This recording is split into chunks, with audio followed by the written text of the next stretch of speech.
Dans un village niché au cœur des montagnes africaines, entouré de forêts luxuriantes et de rivières chantantes, naquit un enfant sous des auspices extraordinaires. Ce village, connu sous le nom de Niameki, était un havre de paix et de tradition, où les anciens transmettaient leurs récits et leur sagesse aux jeunes générations autour de feux de camps crépitants. C'est dans ce cadre idyllique que vit le jour Kofi, un orphelin dont la naissance fut marquée par des présages mystiques. Ses parents, tous deux respectés et aimés, furent emportés par une mystérieuse maladie peu après sa naissance, laissant Kofi seul au monde.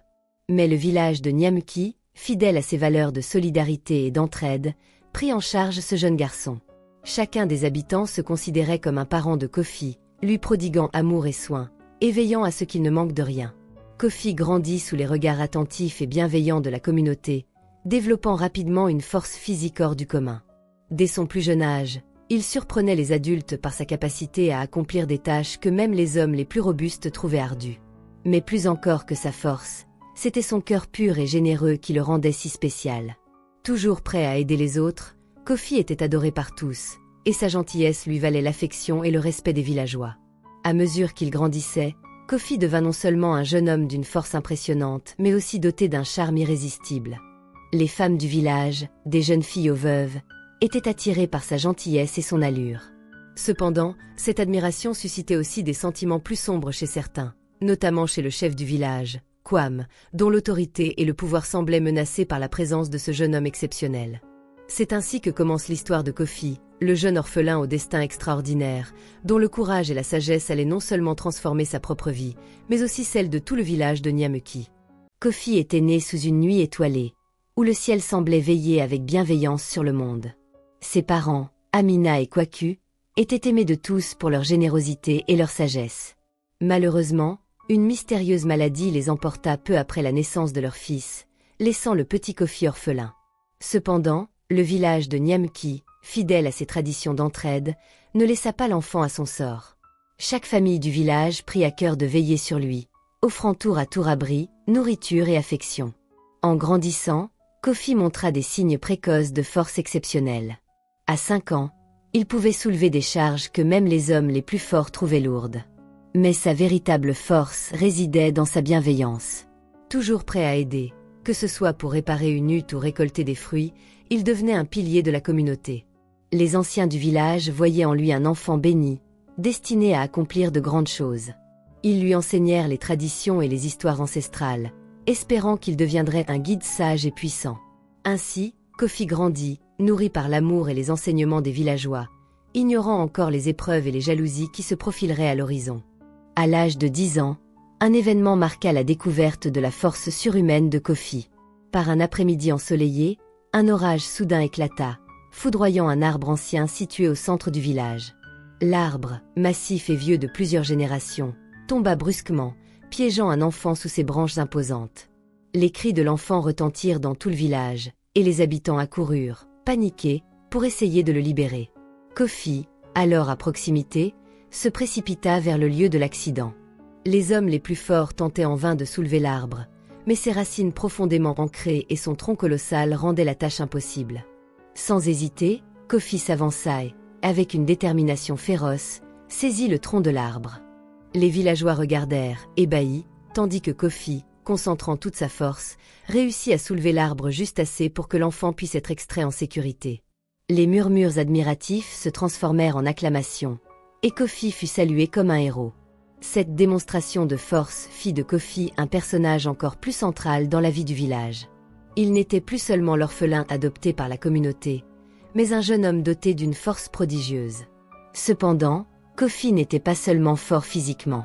Sa gentillesse et son charme naturel commencèrent à se manifester de manière plus évidente à mesure qu'il grandissait. À l'âge de 16 ans, Kofi était devenu un jeune homme d'une beauté remarquable, avec une prestance et une assurance qui attiraient l'attention de toutes les femmes du village. Sa gentillesse, son écoute attentive et son respect pour chacun faisaient de lui une figure irrésistible. Les jeunes filles, les veuves, même les femmes mariées le regardaient avec admiration et affection, créant une atmosphère de fascination autour de lui. Cependant, cette admiration n'était pas sans conséquences. Le chef du village, Kwam, un homme autoritaire et jaloux, voyait en Kofi une menace à son autorité. Kwam était habitué à être le centre d'attention et à exercer son pouvoir sans contestation. L'émergence de Kofi, avec sa force et son charme naturel, érodait peu à peu cette position privilégiée. Kwame commença à observer Kofi de plus près, cherchant des failles ou des raisons de discréditer le jeune homme. Il était déterminé à prouver que Kofi n'était pas aussi parfait qu'il semblait l'être. La jalousie du chef grandissait, et il n'était pas prêt à laisser Kofi voler la vedette sans riposter. Malgré les sentiments sombres qui commençaient à s'agiter, Kofi continuait à vivre sa vie avec intégrité et bienveillance. Il était loin de se douter que son succès et son charme susciteraient non seulement de l'admiration, mais aussi des inimitiés. Les jours à venir allaient mettre à l'épreuve non seulement sa force physique, mais aussi son caractère et sa sagesse face aux défis qui l'attendaient. La jalousie de Kwame, le chef du village, envers Kofi ne cessa de croître. Kwame, habitué à une admiration sans réserve, voyait son influence menacée par le jeune homme à la force prodigieuse et au charme irrésistible. Décidé à préserver son pouvoir, il commença à ourdir des plans pour discréditer Kofi aux yeux des villageois. Kwame Kamenka Settlement. Il répandit des rumeurs, insinuant que les pouvoirs de Kofi provenaient de pratiques magiques interdites. Ces murmures trouvèrent écho chez certains villageois, inquiets de voir Kofi attirer autant d'attention. Kwame alla même jusqu'à orchestrer des incidents, accusant Kofi de provoquer des accidents et des malheurs dans le village. Mais chaque tentative échoua face à la bonté et à la transparence de Kofi, qui continuait de se montrer dévoué et altruiste. Les tensions montèrent lorsqu'un concours traditionnel de force et d'habileté fut annoncé pour célébrer la récolte annuelle. C'était l'occasion idéale pour Kwame de mettre en scène sa supériorité. Il convoqua les meilleurs athlètes du village, espérant écraser Kofi dans un spectacle public. Kofi, bien que conscient des intentions malveillantes du chef, accepta le défi par respect pour les traditions et pour prouver sa valeur sans arrogance. Le jour du concours, le village entier se rassembla sur la grande place. Les épreuves furent ardues, levée de lourdes pierres, course de vitesse et tests d'endurance. Kofi, grâce à sa force surhumaine et à sa détermination, surpassa chaque concurrent. Sa victoire éclatante suscita des acclamations de la foule, mais également une colère sourde chez Kwame. Furieux de son échec, Kwame décida de confronter directement Kofi. Il l'accusa publiquement de sorcellerie et de manipulation, exigeant un duel pour déterminer le véritable chef du village. Le silence se fit parmi les spectateurs, tous les yeux tournés vers Kofi, qui, sans se laisser intimider, accepta le défi avec dignité. La confrontation entre Kofi et Kwame marqua le début d'une épreuve décisive. Kofi savait que ce duel n'était pas seulement un test de force, mais aussi une bataille pour l'âme du village. Armé de sa force et de sa sagesse, il se prépara à affronter le chef jaloux, déterminé à prouver que le véritable pouvoir réside dans la justice et l'intégrité. Le village de Nyamuki était en effervescence. La confrontation entre Kofi et Kwame attirait l'attention de tous. Les anciens du village, inquiets de l'escalade des tensions, tentèrent de dissuader Kwame, mais sa détermination à prouver sa supériorité était inébranlable. Kofi, de son côté, savait que ce duel ne serait pas qu'une démonstration de force, mais un test de son intégrité et de son caractère. Le jour du duel, les villageois se rassemblèrent autour de la grande place. Les femmes, les enfants, et même les vieillards étaient présents, leurs visages marqués par une inquiétude palpable. Kwame, vêtu de ses habits de chef, se tenait fièrement, l'air déterminé. Kofi, en revanche, avait une attitude calme et résolue, prêt à défendre non seulement son honneur mais aussi celui de sa communauté. Le duel commença par des épreuves de force. Kwame, malgré son âge, montra une vigueur surprenante. Il souleva des pierres et courut avec une agilité qui impressionna les spectateurs. Mais Kofi, avec sa force surhumaine, surpassa chaque défi avec une aisance remarquable. Chaque fois qu'il réussissait une épreuve, la foule l'acclamait, tandis que Kwame bouillait de rage. Vint ensuite une série d'épreuves d'adresse et d'intelligence. Kwame, confiant en sa supériorité, tenta de déstabiliser Kofi avec des questions et des tâches complexes.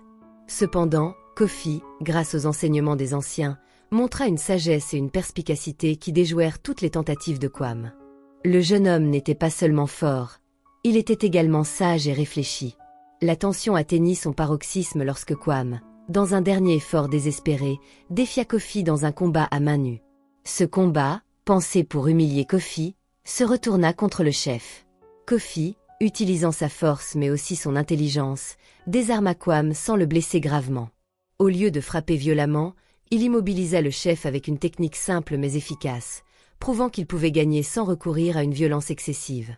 La foule, témoin de cette démonstration de maîtrise et de clémence, éclata en acclamations. Kwame, o milieu mais indemne, se releva peniblemente. Pour la première fois, il vit dans les yeux de ses villageois non pas de la peur ou du respect forcé, mais une admiration sincère pour Kofi. Kwame, désemparé, tenta de reprendre son autorité par la parole. « Ce garçon n'est qu'un imposteur, » cria-t-il. « Sa force vient de pratiques interdites. » Mais les villageois, ayant vu la vraie nature de Kofi, ne furent pas convaincus. Un silence pesant s'installa, brisé par la voix d'un ancien respecté du village, agiement. « Kwame, nous avons tous vu aujourd'hui la force et la sagesse de Kofi.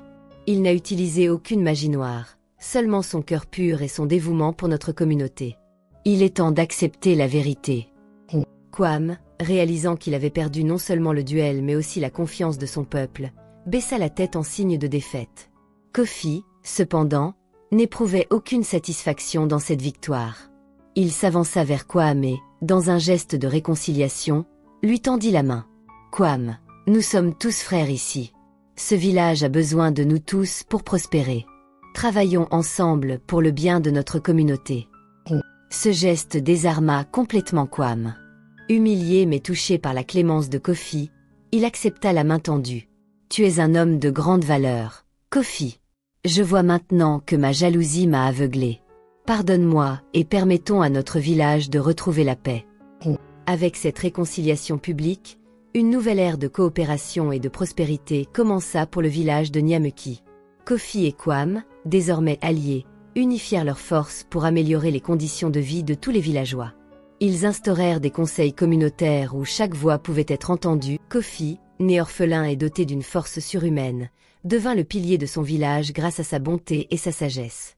En dépit des manigances de Kwame, le chef jaloux, Kofi prouva sa valeur lors de défis publics, surpassant les attentes avec intégrité. La confrontation finale entre Kofi et Kwame se solda par une victoire morale pour Kofi, qui préféra la réconciliation à l'humiliation. L'histoire de Kofi nous enseigne que la véritable force réside non seulement dans la puissance physique, mais surtout dans la sagesse et la bonté de cœur. La jalousie et l'envie peuvent détruire, mais la compréhension et le respect mutuel bâtissent des communautés solides. Kofi devint une légende, son histoire racontée de génération en génération comme un modèle de courage, de sagesse et de justice, inspirant tous ceux qui entendaient parler de lui.